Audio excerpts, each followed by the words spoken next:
Well, hello and welcome to another episode of I Own a Business, where we focus on helping practice owners grow the practice of their dreams. I'm your host, Dr. Steve Vargo, and I have with me Selin Olmsted, who is owner of Selin Olmsted Studio, which is a B2B eyewear design, product development, and sourcing company based in Brooklyn, New York. Since its inception in 2015, it's been at the forefront of the U.S. eyewear industry, introducing innovative processes and a unique design philosophy and setting new standards in eyewear design. So, well, thank you, Selin, for being here. It's a pleasure to be here. Thank you very much for having me. Selin, I'm going to open with a bold admission here. Sounds good. I was on vacation, this was a couple years ago, and my glasses broke. And so I had to go to a local practice to get a new pair, and I intentionally did not tell them what I did for a living. I didn't want them to know I was an optometrist. I didn't even want them to know I was in the field because I didn't want them to assume I knew a lot about eyewear fashion. And I think I'm perhaps not alone in that. A lot of doctors are very clinical, but they don't know as much as they probably should on the fashion side. So today what we're going to try to do is help some doctors just like me improve their business by improving their knowledge of fashion trends in eyewear to hopefully make better purchase decisions in the optical. So with that being said, why don't you just tell us a little bit about yourself, your background, and how you help make the world of eye care a more fun and exciting place? Thank you very much. Our studio is founded in 2015. And we provide the services that you just mentioned: eyewear design, product development, production, sourcing, and importing as well, and trend forecasting. Our aim is to serve to all segments of the eyewear industry, not just the eyewear companies and eyewear brands, but also optical chain stores, optical store owners, eyewear material manufacturers. This is our goal. And with the trend forecasting report, we wanted to serve all segments of the industry as well. I truly believe being on top of trends, being informed about trends is very important for ECPs to basically create stories related to the eyewear that they pick. Usually they do their seasonal buy for their customers. I think it's more engaging, and at the same time it creates more attraction, it creates a better shopping experience, and also it will make sure that their customers are coming back to their store to see what else is exciting there in their stores for them. Yeah, I love some of the things you said there, in particular about stories. We're going to circle back to that in a little bit, and just creating or enhancing, I should say, the customer experience, the patient experience. But let's lean right into your strengths. Mm-hmm. Can you share some of the insights from what you've discovered into the latest trends in eyewear fashion and how they're influencing consumer preferences and purchases? Definitely. If we would segment it under subcategories, the first thing is material, what trends we're seeing. In acetate, we have been seeing for quite some time super chunky, big statement, thick acetate styles in presence. Now with the trends, it's always in a way 180 degrees kind of move to the other direction. This happens in fashion as well. So what we see right now, a big tendency for ultralight eyewear coming in place. And how can we achieve ultralight is with innovation in eyewear manufacturing. A lot of manufacturing facilities have figured out to use special baking techniques for the acetate sheets, so we can even go thinner than 4 millimeters to 3.5 millimeters super lightweight thicknesses for the acetate frames. In metal, materials such as beta titanium became very important because it's ultralight, it's feather-like, it's hypoallergenic, it's effortless on one's face. At the same time, 3D printed material is becoming very important as well. When I was in Opti Munich a couple weeks ago, I saw the EU market completely embrace 3D printed material, especially for premium eyewear. So we will see and observe if that will be the case in USA market as well. We see a big tendency for more bio-friendly TR90 injected plastic materials being used for sun eyewear. It allows us designers to do more unique surfacing, bevels, and facets for the customer. And as far as colors go, we see all shades of green performing extremely well for optical and sunglasses, at the same time, we see many neutrals coming into place because of the trend quite luxury. And neutrals in sun eyewear is very relevant and is a great choice. It can be kind of a substitute for black because when we use neutrals for sun eyewear, it can go well with many outfits that we have. As far as lenses go, we see color gradients becoming important. Definitely gradients coming back, but not in smoke or brown, more the green gradient, the blue gradient, the nice spritz gradient. Cosmetic tinted lenses, category 1 lenses, consumers are embracing more comfortably. In January, for example, in New York, we only had 9 days of sunshine, and it was a very gloomy month of January, and that's where the cosmetic lenses came in place, tinted lenses with vibrant colors. It just uplifted one's mood, and it made us feel better. Mirrors, we don't see as much in lifestyle glasses, sunglasses. However, we see quite popping in après-ski and in sports. And technology-wise, self-corrective prescription lenses, autofocals, and augmented reality functions are entering the category as well. This is exactly why I didn't tell that optician I'm an optometrist, because I don't know any of this, and I didn't want her to assume that I did, and this is what I wanted to hear. I'm not even sure a lot of opticians have this depth of knowledge, so my point being, I really wanted that level of assistance, because as doctors, our focus tends to be more clinical, and I think sometimes we lose sight of a very important part of eye care, especially within optometry, is that fashion side and understanding those trends. And if we don't understand what those trends are, then it's really hard to position our optical to be able to meet the needs of other consumers. So maybe digging a little bit further into that topic, what are some of the key factors eye care professionals should consider when selecting eyeglass frames to offer in their practice, considering both style and quality? So style-wise, I would say being informed about the trends is very important. Following them as ECPs is very important. Being synced to the same social and other media platform content as their audience is following is very important. I want to reference a quote that I read in Envision magazine lately by Tracy G., who is an optical store owner from Hatboro, PA. She mentioned whether we're interested in any type of media or not, people are bombarded with all kinds of media every day. It hits on an unconscious level, bending style choices. Staying ahead of, or even on the curve, will keep the storefront fresh and their clientele buzzing about their frame choices. And I very much relate to that. So whatever our customers are consuming as content or they're following in social media or other media platforms, we need to be synced with it. We need to be informed about it so we can basically curate our selection for their needs and what they're following. If there's a desire for more colorful statement optical glasses that they follow in social media and then they purchase online, perhaps it's our chance to really think about what kind of good price, high perceived value, colorful statement expressive acetate frames I can offer in my store. So I invite them to my store to do the purchase. The goal is always to think about how to bring the customer back to the store again. And even in rural areas, when we know the rectangle silhouettes or the classic panto shapes are best sellers, we need to think about what's the continuation of the story for those shapes. How do I keep customers excited about those core essentials? How do I bring them back to the store?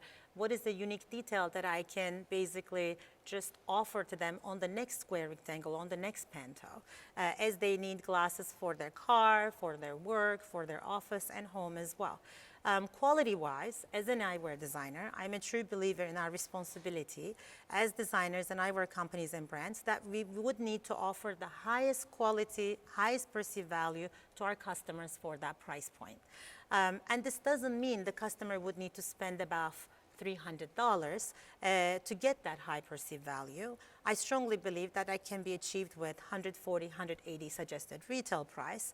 Business owners should look at hinges, hinge screws, core wires, whether the lens placement in that frame is correct or not, meaning sweeping or drooping, the way the branding is engraved, or the way the nose pads are flaring out, or the depth of the nose pads. These are all very important details the ECPs would need to consider to give the highest perceived value to their customers for that price point. There's a lot of detail in understanding frames and understanding lenses, probably way beyond what most people understand. And maybe this is directed at opticians more than doctors, but I think it's so important, and I think you'd agree, the ability to communicate with the patient, with the consumer, and take all that detail and convert it into something that's going to get them to understand it and want to purchase it, want to buy into it, want to know more about it. We talked before, last week, we talked on the phone just to get some ideas what we were going to discuss today. And you said something, and I actually wrote it down when you said it. Everything becomes more special with a story behind it. So communication, I think, is such a big part of retail. It's such a big part of sales. My question to you is, how can eye care professionals effectively communicate the latest eyewear trends to their customers and help them find frames that complement their personal style? And perhaps, how would you introduce story into that concept? I have a couple of ideas. I would love to first actually have a conversation with a range of ECPs this year as well to get their thoughts about them. One of the ideas I can think of as a studio is, first of all, we're committed. We found this gap in the eyewear industry market, that eyewear industry is almost $100 billion market globally. It deserves its own forecasting report. And it needed to be prepared by eyewear industry professionals for all segments of the eyewear industry. So we will be launching this every year, this report. And the first step is probably looking at the report and referencing the report, looking at what trends are coming from fashion, from art, culture, music, from architecture, and they are having an impact on eyewear, on optical and sun eyewear. After that, the next step would be probably arranging the seasonal buy while referencing the report, while referencing the trends. So optical ECPs are going to Vision Expo or other shows or local shows, doing the seasonal buy while the customer need in mind, at the same time looking where the trends are going. And then after that, in the store, let's say they did their seasonal buy, if a customer is kind of trying and feeling good about that style, perhaps, let's say, one of the trends we have in the report is quite luxury or sensory trip. Sensory trip is about designing, creating products serving to multiple senses. That means it's not just visually aesthetic and appealing, but also it has a unique tactile quality to it. And with eyewear, and when we add those beautiful bevels and facets and play with the thicknesses, our fingertips always want to interact with this product, and that creates a heightened connection with the product. Perhaps the ECP can say, I went to these fairs, I looked at the eyewear trends, and I noticed that there is the sensory trip trend, and we're serving to multiple senses, and eyewear is becoming sculptural with these bevels.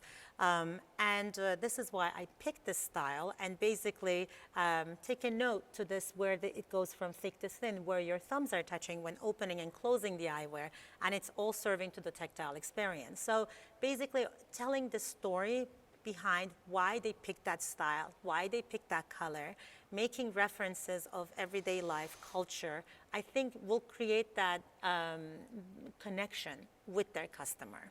And that customer will trust them more. They will know this owner always has something special for me, and I can't wait to go back to his or her store to look at what other special things he looked for me in local shows and international shows. And I think there's quite value there.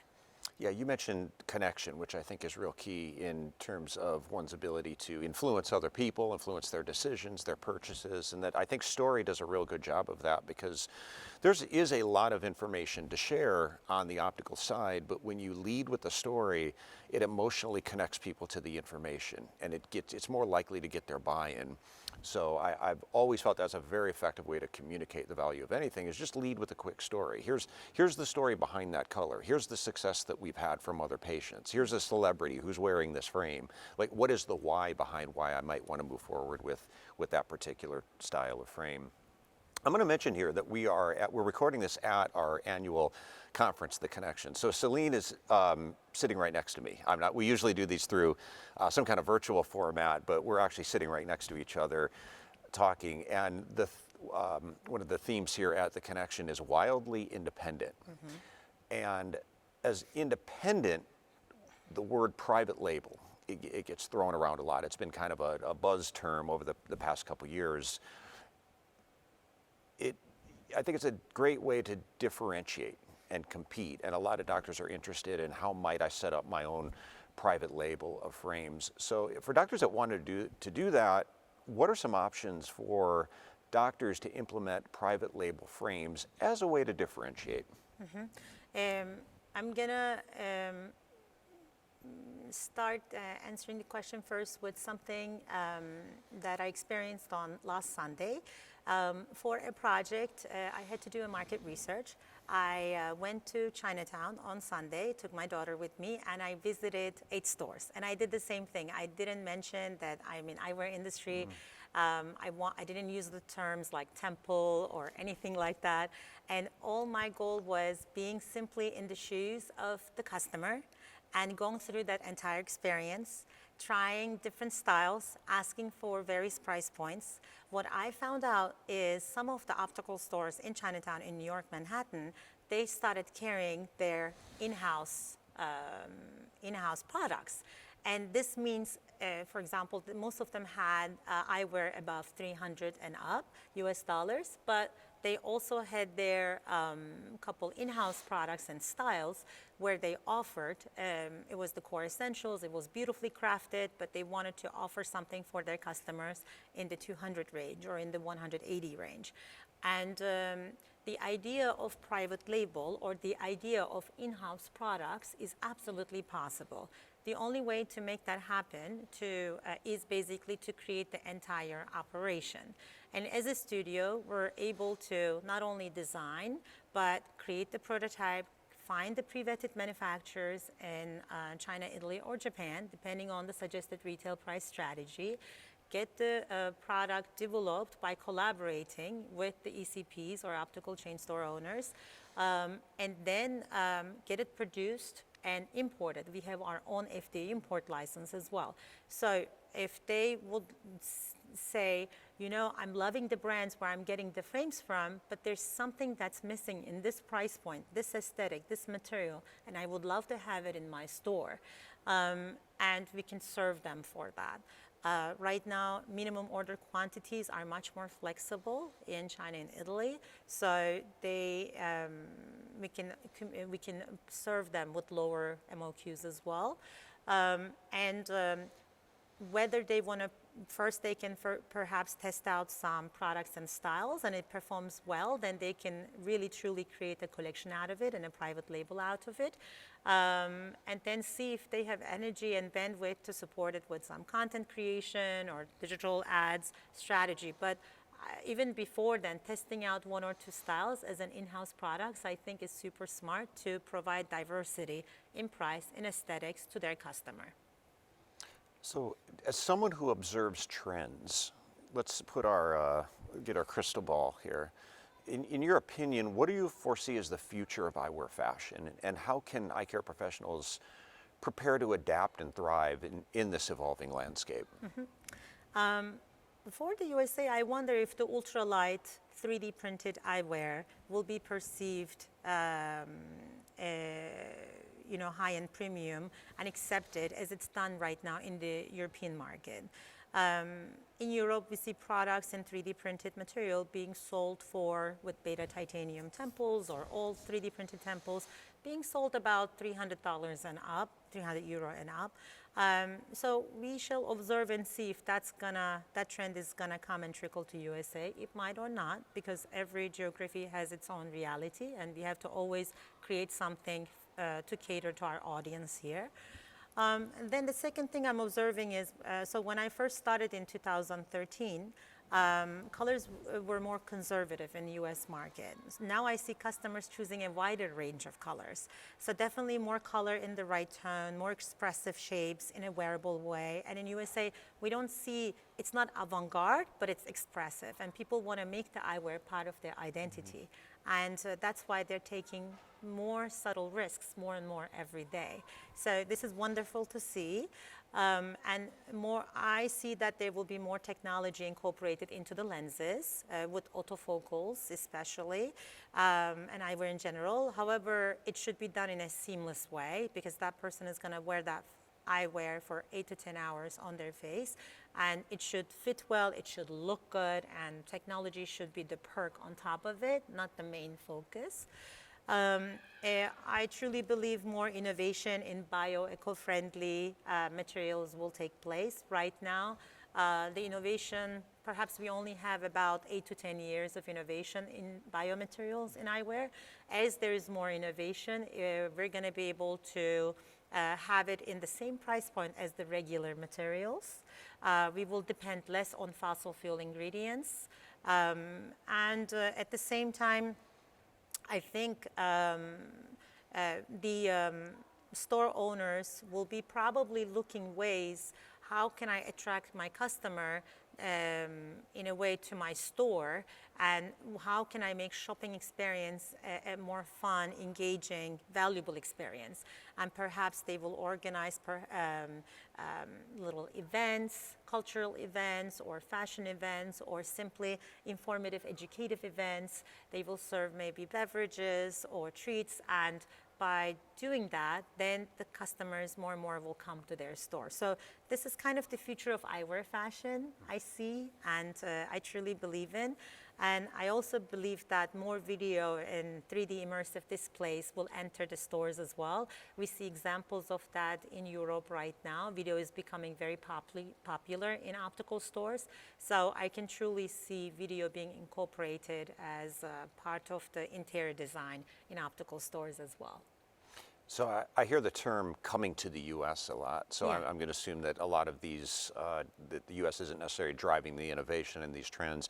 Is it safe to assume that a lot of these trends are coming from Europe and they sort of migrate their way into the U.S.? For example, the 3D printed material actually was present in both of the markets at the same time, but it was perceived a little bit quicker and accepted a little bit quicker in the EU market. I think the more innovation that goes into 3D printed material, we will be able to see that transparency can be achieved.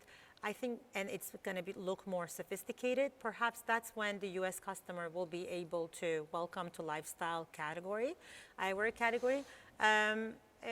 U.S. is in the forefront of many things, especially the technology innovation. As far as it comes down to, it's in the forefront. But as far as sustainability goes, because of the policies in EU have already been kicked off, that kind of forces the eco innovations to put in place a little bit faster. And customers are easier to accept it, even if there is a price increase. In USA, the volume is high, the country is big, there are different realities in different parts of the country. We just have to really kind of make sure to make, for example, the biomaterials more feasible, not more expensive, but just same price as the regular material, and talk about the benefits of it. So I must say, I think both markets in a way feed each other and follow each other closely. But there are a couple things where I see more examples of it in EU right now, yeah. And then last question, you used a term a few times, and I'm not sure what everybody knows what this is. Can you clarify what 3D printed eyewear actually is? Absolutely. So 3D printed eyewear is basically actually better for we can say that there is less waste material because you print what the actual eyewear shape is, and you have a 3D modeled file of an eyewear shape, front and a temple, and you print the front and the temple separately with a 3D printer. And then after that, you do the post-processing, meaning you do just like a tumbling and polishing is done with acetate, you have to buff it, make sure the edges are smooth, make sure the surface is smooth. And then after that, you assemble it with a hinge, just like any hinge that we see in eyewear, and then we can pop the lenses in, and actually it's just another material option, and as done with bio options for 3D printed material, it creates a more sustainable, more environmentally friendly solution for eyewear. Well, thank you, Selin. It's my pleasure. Our keynote speaker, I mentioned we're at the Connection. Our keynote speaker we're on the same stage that he was just on, talked about innovation a lot. And I think there's a lot of innovation here, and I think it's something that ODs need to keep up with and get comfortable with change, get comfortable with being innovative, even with the selection that they have in their optical, and keep up with the trends, educate yourself, because it's a continually rapidly evolving space. And don't be me who went to that optical afraid to tell the person that I was an optometrist because I didn't feel like I knew enough about fashion. I didn't want them to assume that I knew what I was doing. So yes, very clinical field we're in, but let's not lose sight of the very important style and fashion side of this either. So that's why we had you on. So thanks so much for sharing all your insights. It's a pleasure to be here, and it's also our jobs as designers to always collaborate with doctors to understand what are the limitations and possibilities with the lenses, with the prescriptions, to make sure we design eyewear suitable within those parameters. I think the collaboration makes it only more unique products for our customers. Thank you for the opportunity. Selin, where do people find out more about you, your company, and maybe just if you want to talk about your trends report a little bit? That's a big part of what you do. You put a lot of effort into that. So let us know a little bit about that. Sure. We are in the vendor portal for 2024 in IDOC vendor portal. Our studio's name is Selin Olmsted Studio, S-E-L-I-N, Olmsted. They can go to IDOC vendor portal and look at our bio and our website link.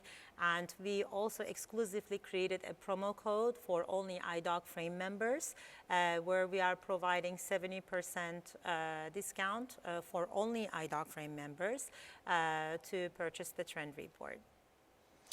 Thank you again. It's been great. It's my pleasure. So thanks to Selin, and thanks everyone for listening. And if you would like more information about IDOC and how we work with the ODs to help them grow their practice, you can find out more at idoc.net. So thanks again, and thanks everyone for listening.